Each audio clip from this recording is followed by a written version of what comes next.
SSC stenographer का 12 अक्टूबर का second shift का एग्ज़ाम हो गया है।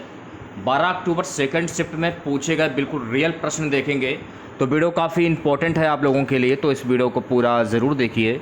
वीडियो अच्छा लगे तो प्लीज़ वीडियो को लाइक और शेयर ज़रूर करें, और जो भी हमारे नए बच्चे हैं, जिन बच्चों ने चैनल को सब्सक्राइब नहीं किया है, तो प्लीज़ चैनल को सब्सक्राइब करके नोटिफिकेशन बेल ऑन करना ना भूलें। तो चलिए वीडियो को स्टार्ट करते हैं। देखिए, पहला क्वेश्चन पूछा गया था, पंडित भीमसेन जोशी किस घराने के थे। पहला क्वेश्चन देखिए, जो मैंने आपको पढ़ाया था सेम छपा हुआ क्वेश्चन आया है। तो पंडित भीमसेन जोशी जो है ना, ये किराने घराने से संबंधित, किराना घराना। पंडित भीमसेन जोशी के बारे में कुछ महत्वपूर्ण फैक्ट जान लेते हैं।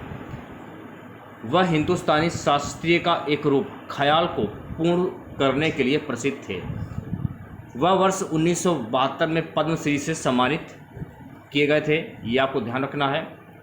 उन्होंने भारत का दूसरा सर्वोच्च नागरिक पुरस्कार पद्म विभूषण प्राप्त किया और उन्हें वर्ष 1999 में सम्मानित किया गया।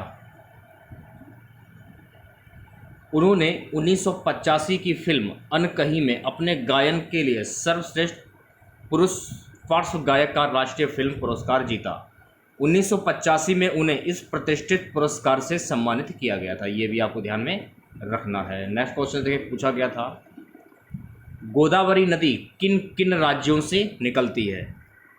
देखिए, गोदावरी जो नदी है ना, महाराष्ट्र, छत्तीसगढ़, तेलंगाना, आंध्र प्रदेश और उड़ीसा राज्यों से होकर गुजरती है। यह 1465 किलोमीटर लंबी नदी है, जो महाराष्ट्र के पश्चिमी घाट में ब्रह्मगिरी पहाड़ियों से त्र्यंबकेश्वर से निकलती हैं। ये भारत की सबसे बड़ी प्रायद्वीपीय नदी और दूसरी सबसे बड़ी नदी है, यह भी आपको ध्यान रखना है। दूसरी बात, इसे दक्षिण गंगा और वृद्ध गंगा के रूप में भी जाना जाता है। ये महाराष्ट्र, छत्तीसगढ़, तेलंगाना, आंध्र प्रदेश और उड़ीसा राज्यों से होकर गुजरती है। तो ये सारे फैक्ट आपको ध्यान रखना है। तो अगर पेपर में पूछा जाए कि दक्षिण गंगा या वृद्ध गंगा के नाम से किस नदी को जाना जाता है, गोदावरी नदी को जाना जाता है। नेक्स्ट क्वेश्चन देखिए, पूछा गया था, त्रिशूल गंगा क्या है, इसके बारे में जान लेते हैं। त्रिशूली नदी मध्य नेपाल में नारायणी नदी बेसिन की प्रमुख सहायक नदियों में से एक है। यह तिब्बत में एक धारा के रूप में निकलती है और गेवरोक टाउन नेपाल में प्रवेश करती है। नेक्स्ट क्वेश्चन देखेगा। नेक्स्ट क्वेश्चन पूछा गया था, सोनल मानसिंह किस डांस से संबंधित हैं। तो सोनल मानसिंह जो है ना, ये भरतनाट्यम नृत्य से संबंधित हैं। सोनल मानसिंह के बारे में कुछ बातें हैं, उन्हें जान लेते हैं। सोनल मानसिंह भरतनाट्यम और ओडिसी में विशेषता रखने वाली एक प्रमुख भारतीय शास्त्रीय नृत्यांगना है। शास्त्रीय नृत्य को बढ़ावा देने में उनके योगदान के लिए उन्हें कई राष्ट्रीय और अंतर्राष्ट्रीय संगठनों से प्रशंसा मिली है। वह 1992 में पद्म भूषण की सबसे कम उम्र की प्राप्तकर्ता थीं। 2003 में सोनल पद्म भूषण से सम्मानित होने वाली पहली भारतीय महिला नर्तकी बनी थी। नेक्स्ट क्वेश्चन देखिए, पूछा गया था, एनिमल किंगडम्स कौन से फ्लाइट से बिलोंग करता है, ये क्वेश्चन पूछा गया था। नेक्स्ट क्वेश्चन देखिए, पूछा गया था कि वर्तमान में कॉर्पोरेट मंत्री कौन है। तो वर्तमान में कॉर्पोरेट मंत्री है निर्मला सीतारमण। निर्मला सीतारमण 31 जुलाई 2020 को कॉर्पोरेट मामलों की भारतीय कैबिनेट मंत्री थी। एक क्वेश्चन देखिए, पूछा गया था, लेट आउट नॉट स्ट्रोक किस में उपयोग होता है, ये क्वेश्चन पूछा गया था। अगला क्वेश्चन देखिए, पूछा गया था, यूरो कप का संबंध किस खेल से है। तो देखिए, यूरो कप का संबंध जो है ना, ये फुटबॉल से है। यूरो कप का आयोजन संयुक्त यूरोपीय फुटबॉल संघ UFF द्वारा किया जाता है, जिसे आमतौर पर UEF यूरो कप के रूप में जाना जाता है। यह ट्रॉफी फुटबॉल के खेल से संबंधित है।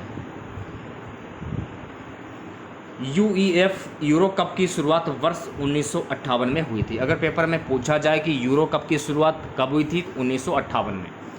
इस टूर्नामेंट में केवल यूरोपीय महाद्वीप की टीमें ही टूर्नामेंट में खेलने की पात्रता रखती हैं। नेक्स्ट क्वेश्चन देखिए, पूछा गया था, टेबल टेनिस में बॉल प्ले में तो उसे क्या बोलेंगे। इस टाइप का क्वेश्चन पूछा गया था। अगला क्वेश्चन देखिए पूछा गया था कि जलीकट्टू किस राज्य से संबंधित है। तो जलीकट्टू जो है ना ये तमिलनाडु से संबंधित है। जलीकट्टू होता क्या है ये वो जान लीजिए। जलीकट्टू बैल सांड को नियंत्रित करने का एक खेल होता है जो तमिलनाडु में पोंगल त्यौहार के दौरान खेला जाता है। जलीकट्टू में बैल को नियंत्रित किया जाता है। इसे नियंत्रित करने वाले व्यक्ति को एक निश्चित दूरी तक या 3 बार बैल कूदने तक की उसकी पीठ पर रहना पड़ता है। देखिए अगला क्वेश्चन पूछा गया था मोहिनी अष्टम कहाँ का नृत्य है। तो मोहिनी अष्टम जो है ना ये केरल का नृत्य है। मोहिनी अष्टम दक्षिण पश्चिम भारत के केरल राज्य का एक अर्थशास्त्रीय नृत्य है। इसकी उत्पत्ति 16वीं शताब्दी में मानी जाती है। मोहिनी अष्टम केरल का लोक नृत्य है। भरतनाट्यम तमिलनाडु का लोक नृत्य है। कुचिपुड़ी आंध्र प्रदेश का लोक नृत्य है। कथकली केरल का लोक नृत्य है। ओडिसी ओडिशा का लोक नृत्य है। मणिपुरी मणिपुर का लोक नृत्य है। कथक उत्तर प्रदेश का लोक नृत्य है। सत्रिया नृत्य असम का लोक नृत्य है। तो देखिए पहली सेट में सत्रिया नृत्य से क्वेश्चन पूछा गया था। नेक्स्ट क्वेश्चन देखिए पूछा गया था कि केलुचरण महापात्रा पुरस्कार किस राज्य में दिया जाता है। तो केलुचरण महापात्रा पुरस्कार जो है ना ये उड़ीसा राज्य में दिया जाता है।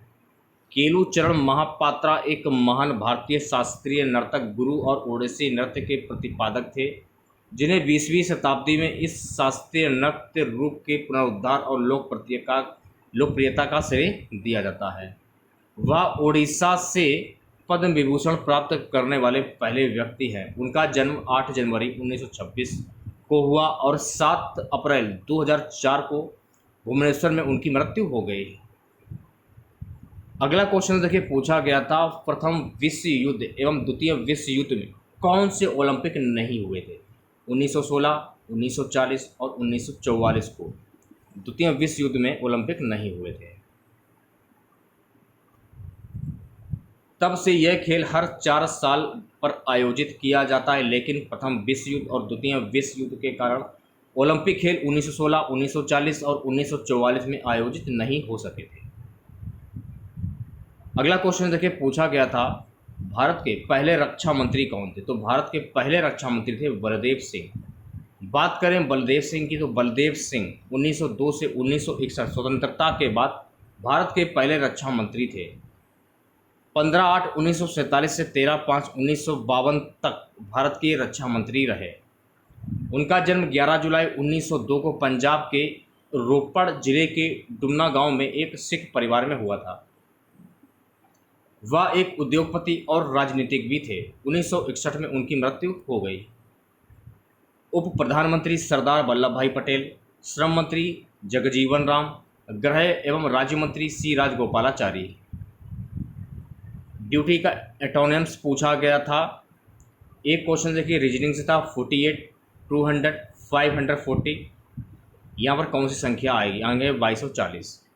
12 जनवरी 2015 को सोमवार था, तो 26 जनवरी 2016 को कौन सा दिन होगा। ये क्वेश्चन आया था या नहीं आया था, कमेंट बॉक्स में ज़रूर बताइएगा आप लोग कि ये 3 जो क्वेश्चन मैं आपको बता रहा हूँ, ये 3 क्वेश्चन सेकंड शिफ्ट में पूछे गए थे या नहीं पूछे गए थे, कमेंट बॉक्स में ज़रूर बताइएगा आप लोग। नेक्स्ट क्वेश्चन देखिएगा, कैलाश मंदिर किस स्थान पर है। कैलाशनाथ मंदिर, जिसे कैलाश मंदिर भी कहा जाता है, महाराष्ट्र के एलोरा में स्थित एक प्रसिद्ध मंदिर है। तो कैलाश मंदिर कहाँ पर स्थित है, महाराष्ट्र में, ये आपको ध्यान में रखना है, ठीक है। और इसका जो निर्माण है ना, इसका निर्माण का श्रेय आमतौर पर 8वीं शताब्दी के राष्ट्रकूट राजा कृष्ण प्रथम 756 से 773 को दिया जाता है। यह द्रविड़ स्थापत्य शैली में एक हिंदू मंदिर है। ये भगवान शिव को समर्पित है और अपने ऐतिहासिक महत्व के लिए जाना जाता है, ये भी आपको ध्यान में रखना है।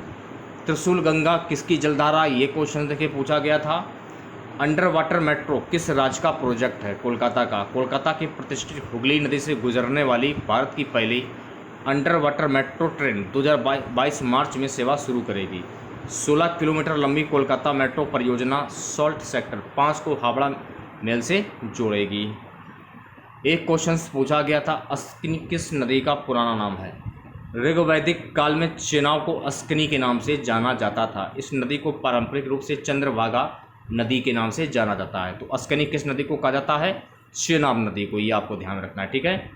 एक क्वेश्चन देखिए, महिला आंचल योजना से पूछा गया था। इस अभियान के तहत ये सुनिश्चित किया जाता है कि जिले में सहायक नर्स, मिडवाइफ और आशा कार्यकर्ता अपने अपने क्षेत्र की गर्भवती महिलाओं के साथ लगातार संपर्क में रहें और उन्हें ज़रूरत पड़ने पर आवश्यक परामर्श और उपचार प्रदान करें। तो ये क्वेश्चंस पूछे गए थे सेकंड शिफ्ट में। तो अगर आप लोगों को वीडियो अच्छा लगा हो तो प्लीज़ वीडियो को लाइक और शेयर ज़रूर करें।